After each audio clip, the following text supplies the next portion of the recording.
Hello, friends. Welcome back. Well, Mark Zuckerberg is making a big splash these days, and so many watchmen are looking up the definition to the Greek word meta to see what that means. And since that's the new name that Mark has given to his new creation, here's a quote from Mark how he defines the word meta. He says, "Meta is a Greek word meaning beyond." That's interesting.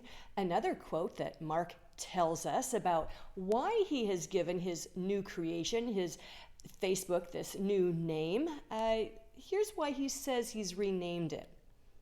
Right now, our brand is so tightly linked to one product that it can't possibly represent everything we're doing today, let alone in the future. Over time, I hope we are seen as a Metaverse company. And I want to anchor our work and identity on what we're building towards. Well, may I propose to you that Mark Face Metahead knows what the true word, meta is. He knows what it means when used as, in the Greek, as a preposition. And he is just trying to pull a fast one over the masses. How are we going to learn what that word means as a Greek preposition? Oh, I know. Let's take a look at Revelation 13:16. Let's read that verse. "And he causes all, the small and the great, and the rich and the poor, and the free men and the slaves, to be given a mark on their right hand or on their forehead." Now, the Greek word for forehead, as we have learned in previous videos that I've done, is Strong's number 3359, and it's metapon. It means the face, the forehead, as opposite the countenance. So what's in front of your face is one thing, but what's the opposite, your mind, your forehead, all right? Well, that word, metopon, comes from a Greek preposition.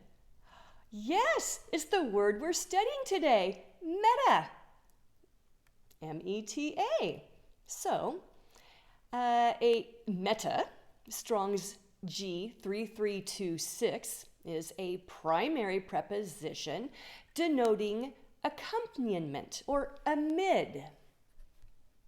The preposition can be modified according to the association or succession with which it is joined. The preposition meta is often used in composition in substantially the same relations of participation or proximity and transfer or sequence. Wow. If we just go by Mark, it means beyond. Wow, we're getting a whole lot more details when we actually study the Bible and get a concordance, Strong's Concordance, and study the Greek.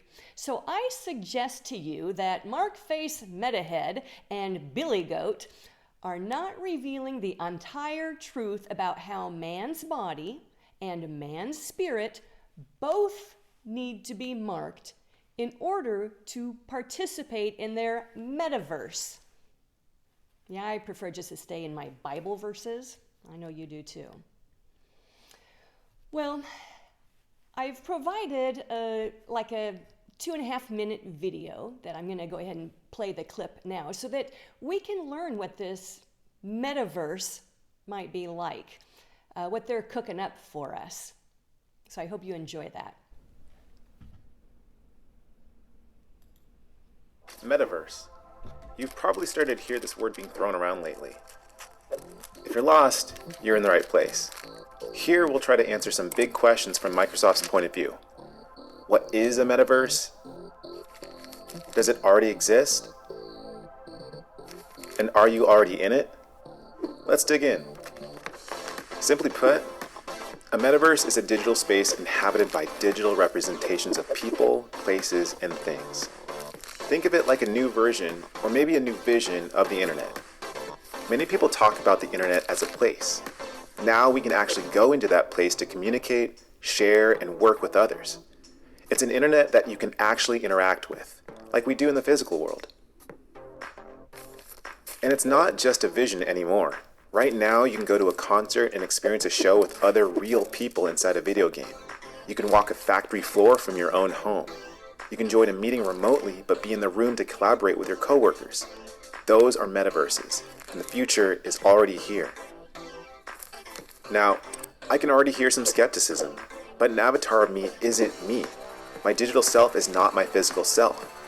Well, that is technically true, but Microsoft is working to help you better represent your whole self in the digital space, while also ensuring that you can bring your humanity and your agency over that representation with you. If the past few years have taught us anything, it's that we need that flexibility. The world has never been more connected, but lately, we've often needed to distance ourselves physically. The closer we can reflect our physical selves in the digital realm, the more these barriers we can break down. Teammates can join meetings from anywhere. Real-time translation allows people from diverse cultures to collaborate in real time. This is what takes this from a cool idea to a critical one. The metaverse has the ability to stretch us beyond the barriers and limitations of the physical world.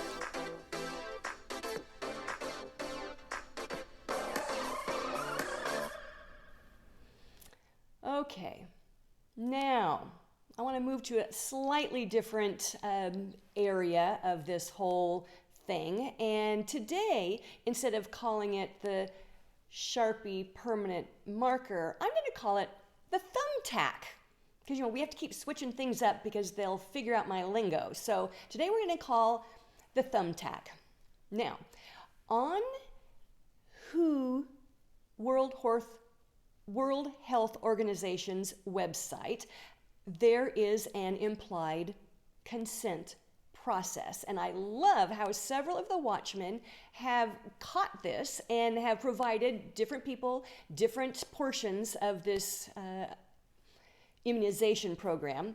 And I just want to read something that's on page 3 from that document, and I'll provide the link to that down in the description box. So, an implied consent process by which parents are informed of imminent thumbtack through social mobilization and communication, sometimes including letters directly addressed to the parents.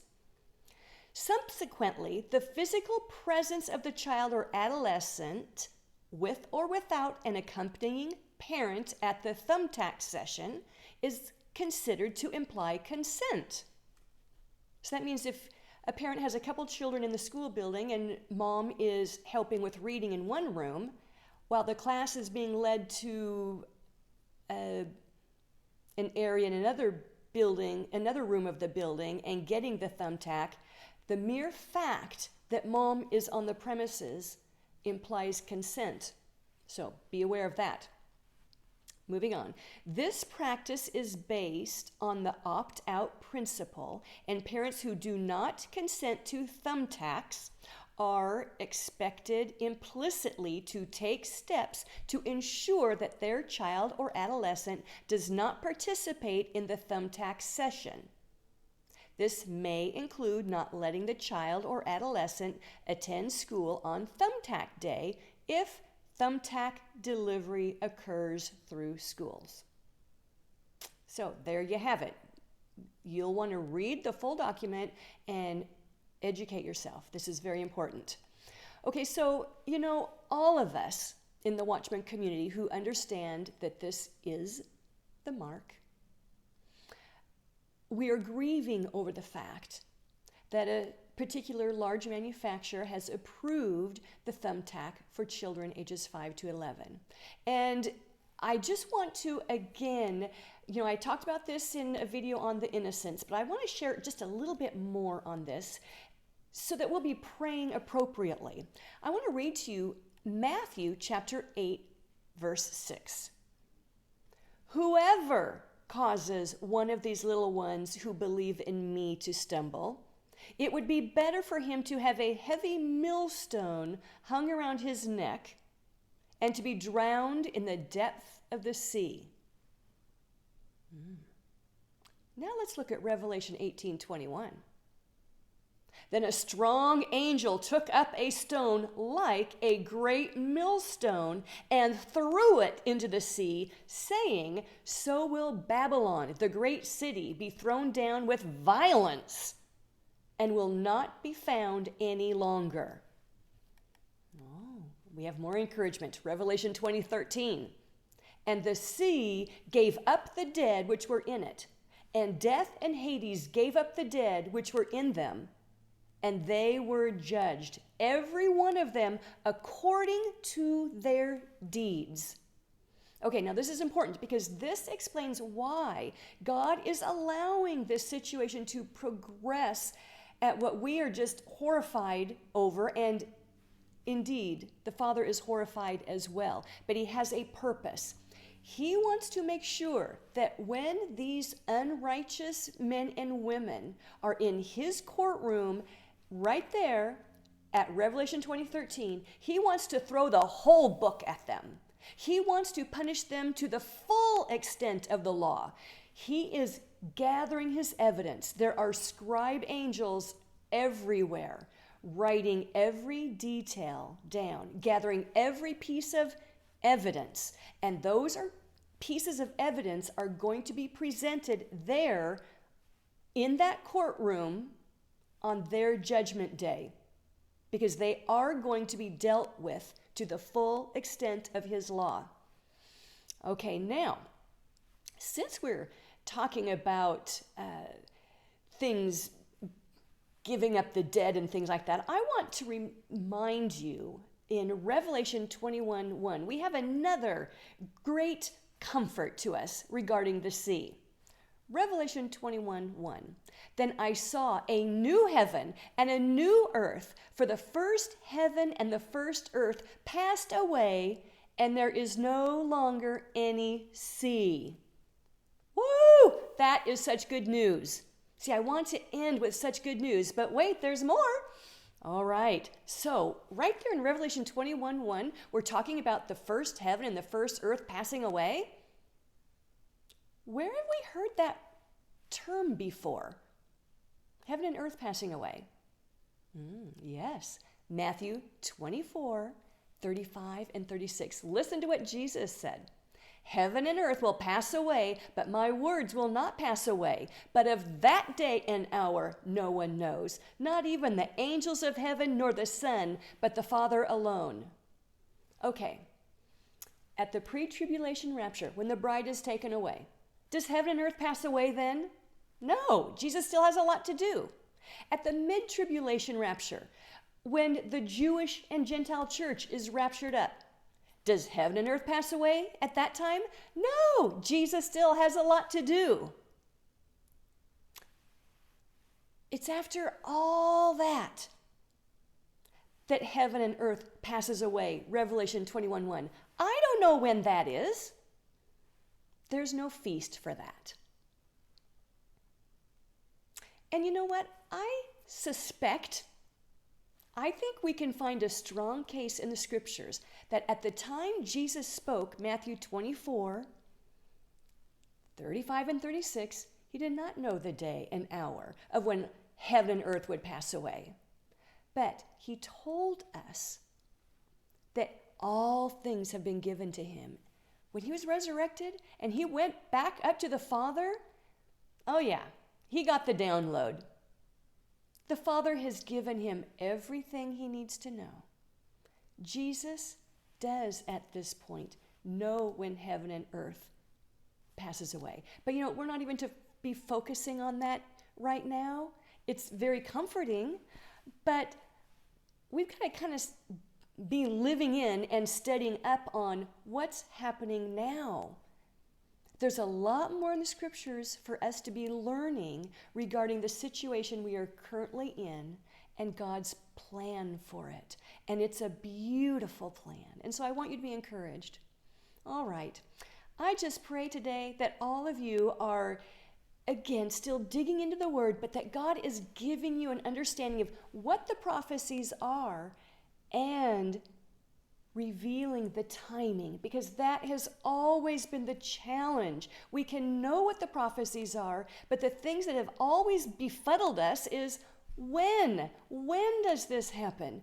But the Holy Spirit is right now revealing more and more to us about the timing and what things happen at what time during Daniel's 70th week, during that 3.5 years of the first half of the tribulation and that 3.5 years of the second half of the tribulation. And that second half is called the Great Tribulation. And so once the bride is raptured, we will not immediately, those left behind, go into the Great Tribulation. That comes after that mid-trib point. Okay? All right. So I appreciate you guys, and I'll talk to you later. Bye!